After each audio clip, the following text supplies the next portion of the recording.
Bismillahir Rahmanir Rahim. Alhamdulillahi Rabbil Alameen. As-salatu was-salamu ala Rasulihil Ameen. My dear brothers and sisters, and also all the world community, we are all brothers and sisters in humanity. Let's talk about some of the benefits of fasting. Some of the benefits I've already discussed when you look at the purpose, objectives of fasting. But when you look at fasting, there's a lot of material, social, and spiritual benefits. Spiritual benefits are huge, huge, and those can only be attained by practicing it, by living the month for what it's made for, as we defined it in its meanings before. That Ramadan literal meanings are of your own purification and inshallah contemplation, and also gaining self-control on yourself.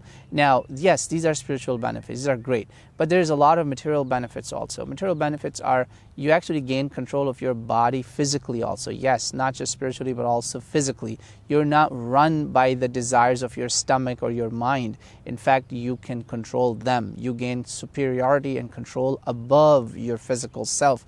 That is actually what monks and people do when they go in the mountains and living away. We, alhamdulillah, do it right here while doing our work and hustle and bustle of life.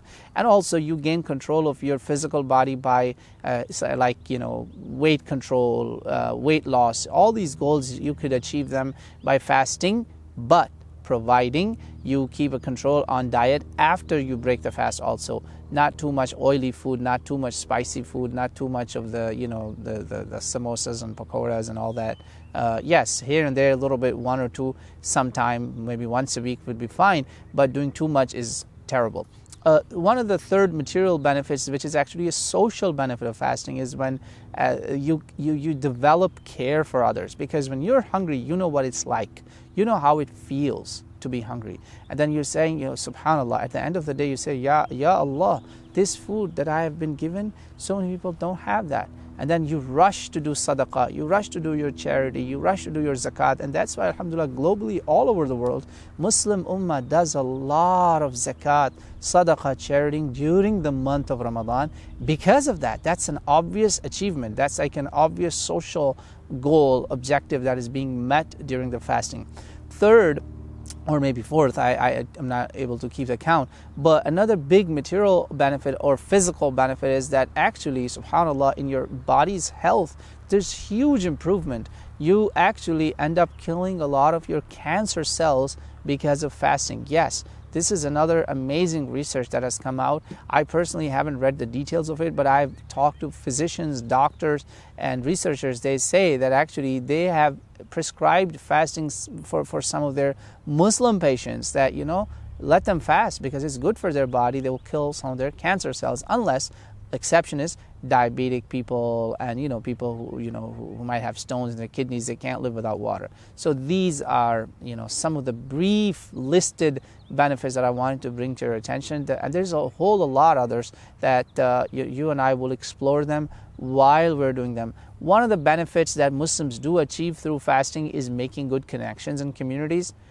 I'm all for community dinners, no problem, but I'm honestly against those lavish, expensive dinners which actually are a waste of money and our resources, and so much food goes to the dumpsters. That is terrible, that is haram. Allah subhanahu wa ta'ala made israf haram for us. Let us not do that. Let us not anger Allah while He wants to give us mercy in the month of mercy, in the month of forgiveness. May Allah give you and I tawfiq to cut down on our expensive, lavish, extravagant fasting or iftars. Wallahi, I tell you a testimony of a brother who is not a practicing Muslim. He actually himself says that I'm not a practicing Muslim, but he's subhanAllah, he has so much love and care for humanity. One day he himself got upset with his family that you guys are really defeating the purpose of fasting. That is not the fast Allah wants, where you bring 10 different kinds of food on the table. May Allah save you and I from that kind of extravagance. That is, naturally, every Muslim, every human being knows that it's bad, it's not good. And how could Islam call it good and acceptable? Allah says in the Quran, وَلَا تُسْرِفُوا, believers, do not have israf, do not be extravagant. إِنَّهُ لَا يُحِبُّ الْمُسْرِفِينَ. So one of the solutions I give you, cut down on private iftar parties. Maybe the community iftars, also encourage your community leaders to keep them simple as much possible, inshallah ta'ala. And then you would see a lot of benefits that I've mentioned in the previous section of this message. You will avail those, inshallah. May Allah give you an eye tawfiq. Assalamu alaikum.